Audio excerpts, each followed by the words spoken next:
Le musulman doit suivre le Coran. Pourquoi? Parce que c'est la parole d'Allah. La sunna.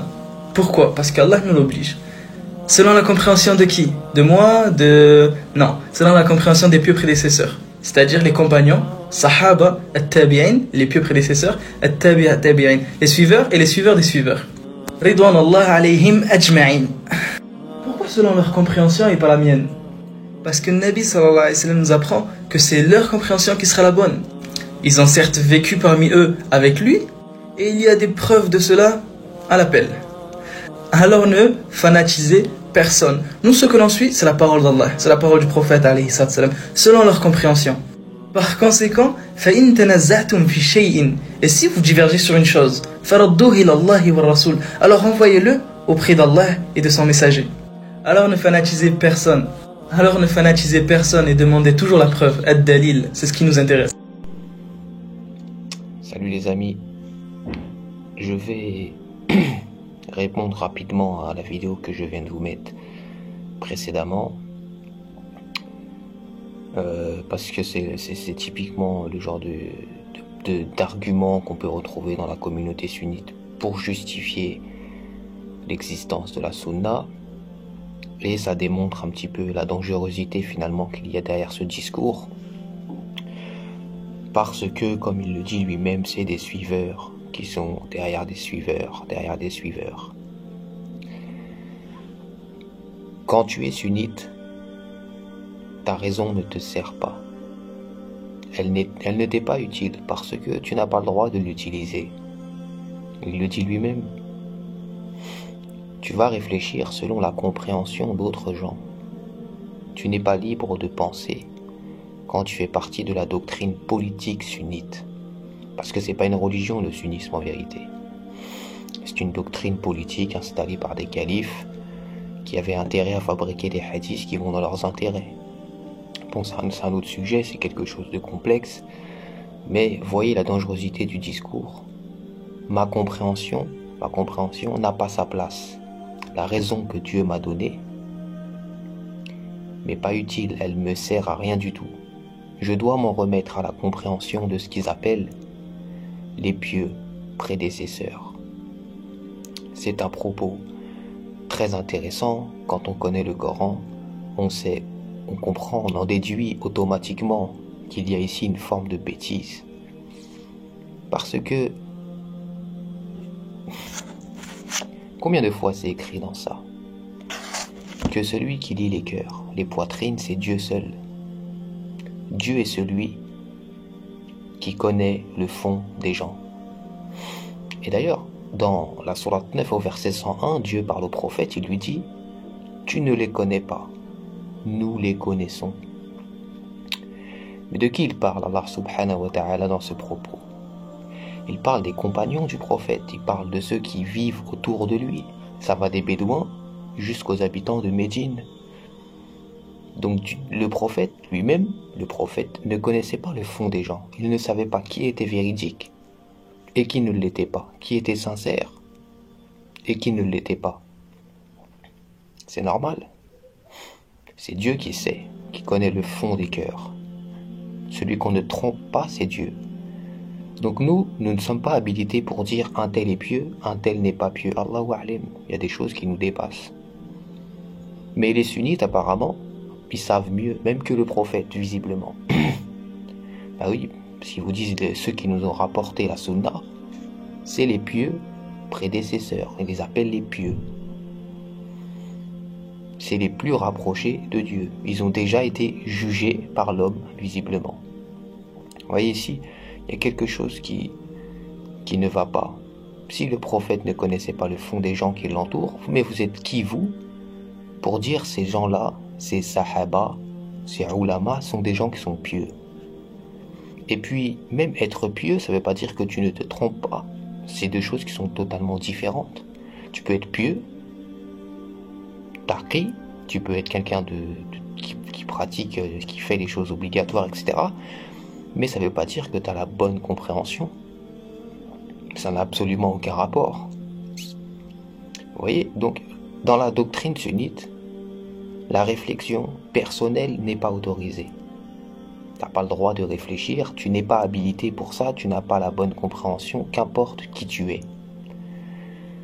C'est vraiment une pensée dangereuse. Pour justifier la sunna, il utilise un verset coranique qui dit que Dieu nous a commandé d'obéir aux messagers. Ce qui n'est pas faux, c'est vrai, il y a beaucoup de versets qui citent ce segment-là. Mais il a oublié, visiblement, de vous préciser que ce propos est conditionné dans le Coran. Dieu dit encore une fois au prophète dans le Coran, il lui parle. Juge entre eux d'après ce que Dieu a fait descendre. Mais qu'est-ce que Dieu a fait descendre? Le Coran. Donc si le prophète doit juger une situation, il va s'en remettre au Coran. Donc il ne peut pas inventer, créer une loi qui n'est pas dans le Coran. Vous dire un propos qui n'est pas dans le Coran, il va simplement vous le montrer, vous l'exposer. C'est un verset coranique qu'il va vous citer si jamais il doit juger une situation. Et c'est ce qu'il confirme lui-même dans le Coran. Je ne fais que suivre ce qui est révélé. Tout ça pour vous faire comprendre que ce que vous avez besoin, c'est le Coran. Le prophète ne va pas juger en utilisant sa propre imagination. Il est un être humain comme les autres. C'est pas moi qui le dis, c'est lui qui le dit. Je ne suis qu'un être humain comme vous.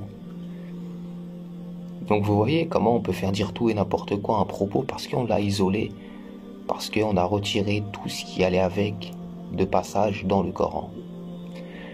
Donc les amis, n'écoutez surtout pas ce genre de discours. Dieu vous a donné une raison. D'accord? Elle n'est pas moindre que la raison des autres. Cette raison-là, vous devez l'utiliser. Le discernement, il est propre à chacun. Et vaut mieux d'ailleurs, être dans l'erreur, mais en ayant cherché la vérité soi-même, que être dans la vérité en ayant suivi aveuglément sans réfléchir quelqu'un d'autre. Vraiment, c'est plus valeureux, ça a plus de valeur, ça a plus de sens. Et tout le monde se trompe de toute manière, c'est pas un problème, tout le monde se trompe, et je vais même aller plus loin. Dieu dit dans le Coran qu'il y a des versets dont personne ne connaît l'interprétation à part Dieu. Il n'a pas dit à part les prophètes, les messagers, les bons croyants, etc. Personne ne connaît à part Dieu. Vous comprenez? Il y a des versets qui sont la base du livre et d'autres versets qui prêtent à interprétations diverses. Et Dieu le dit que ceux d'ailleurs qui ont un problème là dans leur cœur passent leur temps à mettre l'accent sur les versets qui prêtent à interprétation alors que personne ne connaît l'interprétation à part Dieu. Mais si tu écoutes les sunnites, si les sahaba, les ulama, ils connaissent. Il n'y a que Dieu, non, c'est pas vrai, c'est eux qui connaissent. Vous voyez, c'est du kufr, c'est de la mécréance. C'est-à-dire qu'ils mettent des divinités à côté de Dieu. Ils savent même pas ce qu'est adorer dans le langage qui est coranique. Dans le langage coranique, adorer, ça ne veut pas dire forcément se prosterner devant une statue. Ça ne veut pas dire faire des invocations, c'est juste suivre en termes de religion autre que Dieu. Combien de divinités les sunnites ils ont? Ils ont Bukhari, Muslim, Abu Huraira, Abu Daoud, Ahmed, Aïcha, Khadija, Abu Bakr et compagnie et compagnie. C'est les idoles modernes, c'est le travail d'Iblis retravaillé. Il est beaucoup plus fin, c'est tout. Mais dans le langage coranique, quand tu obéis à ces gens-là parce qu'ils te disent le prophète a dit telle chose, aux yeux de Dieu, tu es un polythéiste en vérité. Parce que Dieu dit dans le Coran, c'est à Dieu qu'appartient la religion. Mais quand tu es sunnite, la religion n'appartient pas qu'à Dieu. Elle appartient à Dieu, mais elle appartient aussi à toutes les personnes qui rapportent des propos sur le compte du prophète, ou parfois même sur le compte de shir, parce qu'il y a des shirs aussi qui racontent des choses. Ça existe ni dans la sunna ni dans le Coran. Ils réinventent la religion, comme ça, petit à petit, tout seul. D'accord? Et vous ne pourrez pas vous égarer si vous vous référez à ce que Dieu vous dit. Tu ne peux pas t'égarer. C'est pour ça que le Coran est fiable. Il est d'ailleurs, Dieu dit, c'est un livre inattaquable. Et c'est une réalité. Je ne veux pas m'attarder plus longtemps. C'était juste pour vous dire, faites attention avec ce genre de discours. Celui qui lit les cœurs, c'est Dieu. D'accord? Nous sommes personne pour dire un tel il est pieux, un tel il est pas pieux. Le prophète lui-même ne connaissait pas le fond des gens. Et les versets qui disent qu'il faut obéir au messager, c'est conditionné dans le Coran. C'est conditionné. Ça ne veut pas dire qu'on doit obéir à tout ce qu'on raconte sur le dos du prophète, ça n'a plus aucun sens. Donc voilà les amis, c'était juste pour préciser ce point. Et en fait, je voulais dire, les lignes sont en train de bouger. Vraiment, je prends Dieu à témoin, je reçois énormément de messages. Ça vient de tous les sens, je vous jure, ça vient même de tous les pays. Énormément de musulmans sont en train de comprendre l'arnaque dans laquelle on les a plongés en vérité. Il y a encore beaucoup de travail à faire. Parce que c'est quelque chose qui perdure depuis plusieurs années, plusieurs siècles en vérité. Beaucoup de mensonges dans la spiritualité, et c'est le travail du diable. Et il fait son travail. D'ailleurs, Dieu nous a mis en garde contre ça dans le Coran. À chaque fois que Dieu envoie une révélation, le diable essaye de détourner le sens des versets de Dieu. C'est ce qu'ils font avec les versets qui parlent du messager. Mais alhamdoulilah, les lignes sont en train de bouger. Je vous le dis, je reçois beaucoup de témoignages, beaucoup de messages, et ça fait vraiment plaisir parce que les gens réfléchissent de plus en plus, et bientôt le conflit intercommunautaire, le conflit entre les communautés religieuses, si ça continue comme ça, il n'aura plus raison d'exister. Parce que nous croyons en un seul Dieu unique, qu'importe que tu es chrétien, juif, musulman, tu crois en un Dieu unique, je crois aussi en un Dieu unique. Ton Dieu est le mien, mon Dieu est le tien. Viens, on va ensemble vers Dieu, même si on a des divergences dans l'interprétation. Je crois en l'évangile, je crois en la Torah, je crois en les psaumes de David, je crois dans le Coran. Et beaucoup de chrétiens se sont mis à lire le Coran. Et beaucoup de musulmans se sont mis à lire la Bible. Ma messagerie en témoigne. Donc, alhamdoulilah, c'est tout ce que j'ai à dire. Les lignes sont en train de bouger, les amis.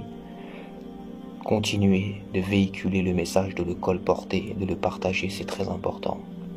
Il y a des gens, au moment où je vous parle, qui travaillent dans la division des communautés. Et vous, Inch'Allah, vous allez travailler dans le regroupement des communautés.